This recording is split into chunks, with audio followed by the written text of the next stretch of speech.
Je vous propose aujourd'hui une recette de pain arabe, un pain qui peut être parfait pour faire des sandwichs ou type hamburger ou bien pour accompagner des sauces et des tartinades. Pour commencer cette recette, on va commencer par préparer notre levain. Comme vous voyez ici, je vous montre ici dans la petite boîte la quantité de levain que je garde toujours au réfrigérateur. C'est la base toujours de mes levains. Puis d'ailleurs, j'ai déjà fait une vidéo qui vous montre comment faire le levain de A à Z. Vous pouvez la retrouver en cliquant sur le lien ici en haut. Et puis pour aujourd'hui, donc je vais prendre la quantité de levain que j'ai ici, mon levain chef. Donc comme vous voyez, c'est à peu près une grande cuillère à soupe. Je vais lui ajouter la farine de quinoa et de l'eau tiède. Donc j'ai tout mesuré ici pour vous montrer les quantités exactes que j'ai utilisées. Donc je vais mélanger le tout et je vais fermer mon bocal et le laisser fermenter dans un endroit chaud parce que le levain, ça aime la chaleur.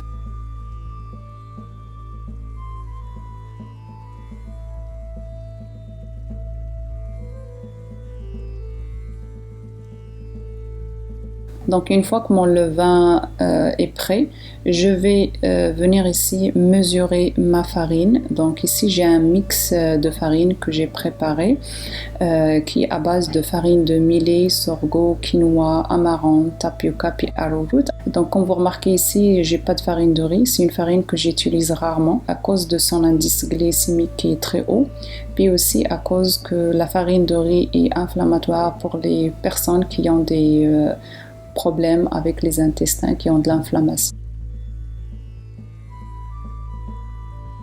Donc une fois que j'ai mesuré ma quantité de farine, de mélange de farine, je vais ajouter de l'eau tiède et mon levain. Comme vous voyez ici, j'ai mon levain qui est prêt, il est plein de bulles.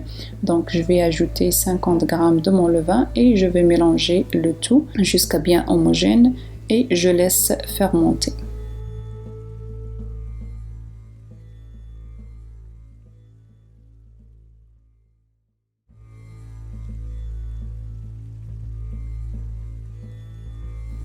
Donc une fois que ma pâte à pain va lever, je vais préparer le reste de mes ingrédients.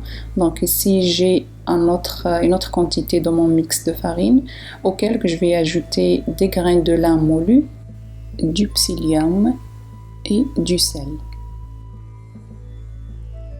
Donc je vais bien mélanger le tout. Et je vais lui ajouter ma pâte qui a fermenté. Comme vous voyez ici, ma pâte est pleine de bulles. Donc je vais utiliser la quantité entière de ma pâte fermentée.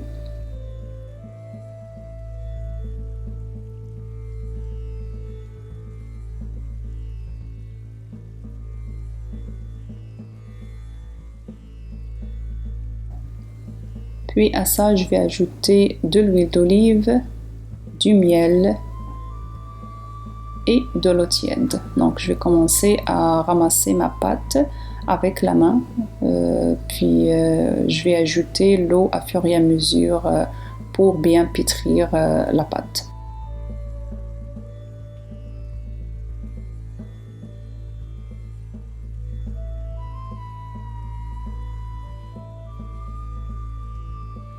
Donc voilà, ma pâte est prête ici après le pétrissage. Donc je vais huiler ma surface de travail. Puis je vais ajouter ici des graines. Ici vous pouvez ajouter les graines que vous voulez. Moi j'ajoute toujours ces graines dans mon pain parce que c'est des graines qui sont très bonnes pour la santé et qui sont très peu utilisées. Donc je trouve que c'est une bonne façon de les ajouter au pain. Donc ici j'ai des graines de sésame, de fenouil, de cresson et de nigel. Donc une fois que j'ai bien incorporé mes graines à ma pâte, je vais la travailler ici, puis je vais essayer d'en faire à peu près 8 boules.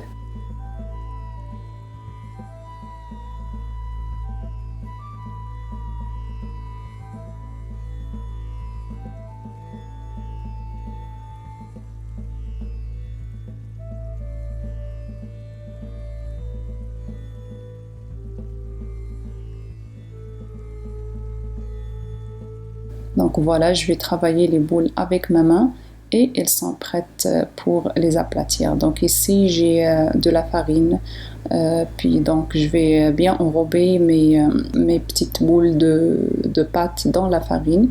Après ça, je vais les étaler sur une plaque couverte de papier parchemin.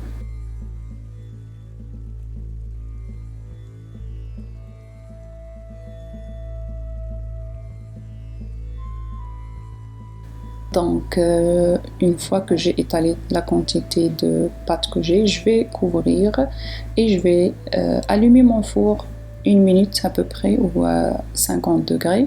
Je vais mettre ma plaque dans le four, puis je vais la laisser fermenter.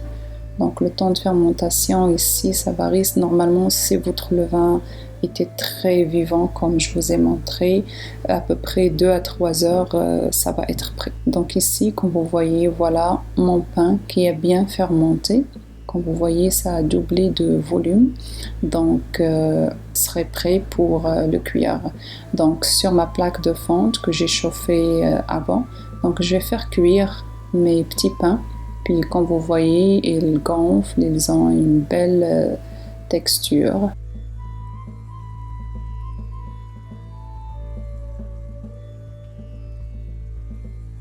Donc comme vous voyez ici, c'est des pains moelleux, ils goûtent vraiment super bon. Ça se conserve aussi très bien.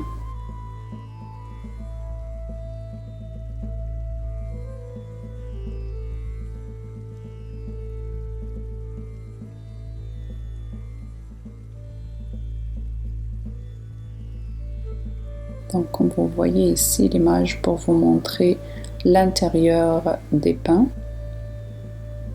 Donc voilà, et puis pour la conservation du pain, j'utilise ici des sacs de coton biologique dans lesquels je vais mettre mon pain, puis je le mets dans le frigo pour garder sa fraîcheur. Puis une fois qu'on a besoin de le manger, on va le sortir un peu d'avance, puis au grille-pain, et c'est prêt. Voilà pour la recette d'aujourd'hui, j'espère que vous avez aimé, que vous allez l'essayer. Si vous avez des questions, n'hésitez pas à les laisser dans les commentaires. Je vous remercie de votre attention et à la prochaine.